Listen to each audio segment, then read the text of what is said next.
Accounting के चाहने वालों के लिए IFRS का चेंज बहुत इंपॉर्टेंट होता है और IFRS एक ऐसी चीज़ है जो दुनिया में कॉन्स्टेंटली चेंज हो रही है। तो जी हाँ, हम 2024 में आ चुके हैं और 2024 में ये दो मेजर चेंजेस आपके सामने आपको नजर आएंगे। एक तो IFRS 18 आ रहा है जिसका नाम है presentation and disclosure in financial statement, जो कि IS 1 को समझ लो रिप्लेस करेगा। बहरहाल आज की इस डिस्कशन में IFRS 18 पे बात नहीं करूंगा, मैं असल बात IFRS 19 पे करनी है। सेकेंड एक स्टैंडर्ड और आ रहा है IFRS 19, इसका नाम है सब्सिडरीज विदाउट पब्लिक अकाउंटेबिलिटी। जनाबे वाला इसके अंदर क्या कहानी है, देखें ये पेरेंट कंपनी है, सब्सिडरी कंपनी है। सब्सिडरी कंपनी अपनी खुद की इंडिविजुअल फाइनेंशियल स्टेटमेंट में भी बहुत सारे डिस्क्लोजर्स देती थी पास्ट में।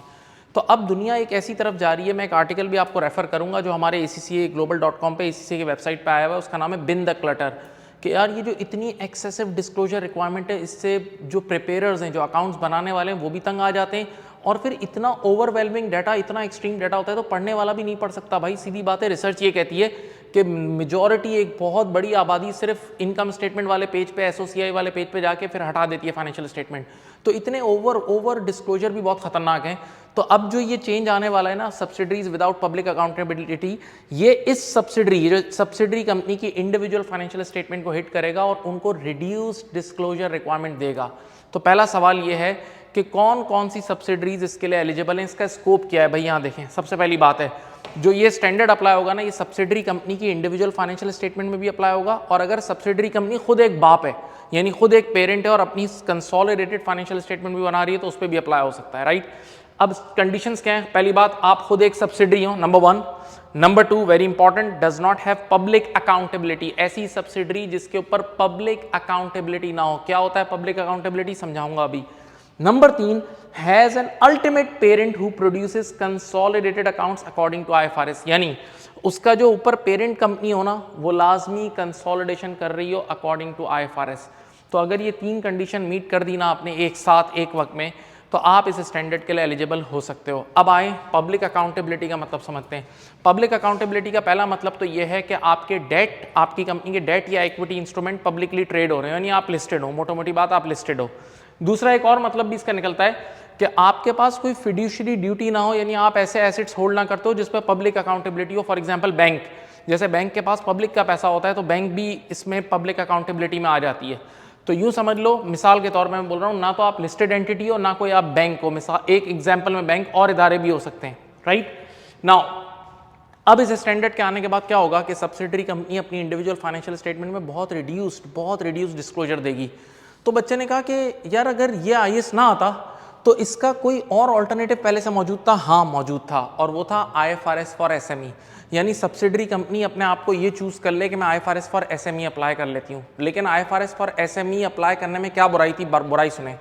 IFRS फॉर SME अप्लाई करने से इस सब्सिडरी कंपनी की डिस्क्लोजर रिक्वायरमेंट तो रिड्यूस हो जाती, लेकिन साथ साथ पूरी अकाउंटिंग पे भी इफेक्ट आता। यानी IFRS फॉर SME फिर फुल टाइम पैकेज है, वो आपकी इनकम स्टेटमेंट, बैलेंस शीट सबको हिट मारता, आपके रिकग्निशन क्राइटेरिया और मेजरमेंट क्राइटेरियाज को भी हिट मारता। तो अब जरा सोचें एक बात, parent company full IFRS apply कर रही है और सब्सिडरी कंपनी अप्लाई कर रही होती IFRS फॉर SME, तो अब इन दोनों को एडिंग टुगेदर करने में कितना अजाब हो जाता, क्योंकि सब्सिडरी कंपनी जब IFRS फॉर SME अप्लाई कर रही होती तो पूरी फाइनेंशियल स्टेटमेंट उसकी इफेक्टेड हो जाती। तो पेरेंट कंपनी को फिर एडिशनल काम करना पड़ता है। ऐसी सूरत हाल में अगर सब्सिडरी कंपनी SME वाला स्टैंडर्ड अप्लाई करी तो पेरेंट कंपनी का काम मजीद बढ़ जाता। लेकिन अब इस स्टैंडर्ड के आने के बाद ऐसा नहीं होगा, क्योंकि इस स्टैंडर्ड के आने के बाद आप सब्सिडरी कंपनी अब नॉर्मल IFRS तो अप्लाई करेगी, SME नहीं नॉर्मल IFRS अप्लाई करेगी, लेकिन डिस्क्लोजर रिक्वायरमेंट रिड्यूस हो जाएगी। तो ये एक बेनिफिट हो जाएगा इस स्टैंडर्ड का। ये देखें दोनों पॉइंट्स मैंने यहाँ लिखे हुए हैं।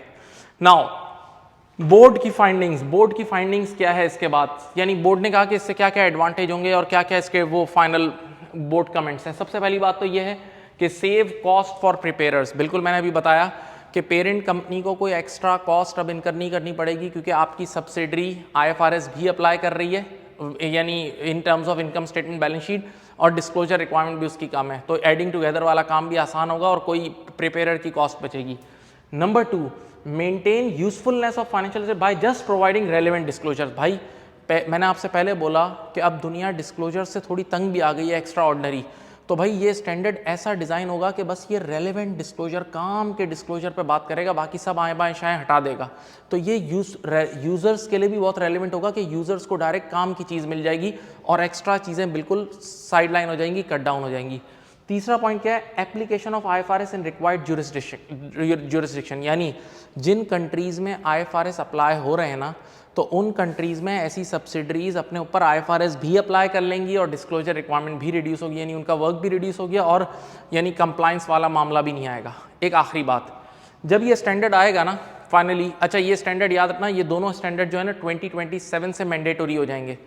तो जब ये स्टैंडर्ड आएगा ना तो IFRS 1 को भी ये हिट करेगा, first time adoption of IFRS को उसको भी हिट करेगा, क्योंकि अब और साथ साथ एक और चीज़ की भी हिट होगी कि भाई जब एक सब्सिडरी इस स्टैंडर्ड को अपना लेगी तो उसकी डिस्क्लोजर रिक्वायरमेंट रिड्यूस हो जाएगी। तो डिस्क्लोजर रिक्वायरमेंट रिड्यूस करने का मतलब उसके बाकी जितने भी स्टैंडर्ड्स वो अप्लाई कर रही होगी ना, उन सब पे रिड्यूस उसको डिस्क्लोजर रिक्वायरमेंट देनी होगी। तो उसको ओवरऑल सारे स्टैंडर्ड्स की डिस्क्लोजर रिक्वायरमेंट में उसको कमी पेश करनी पड़ेगी। आई होप आपने कुछ वैल्यू ली होगी इस वीडियो से। अगर आपको पसंद आई तो उसको ज़रूर शेयर करें। अपना बहुत ख्याल रखिएगा। अल्लाह हाफ़िज़।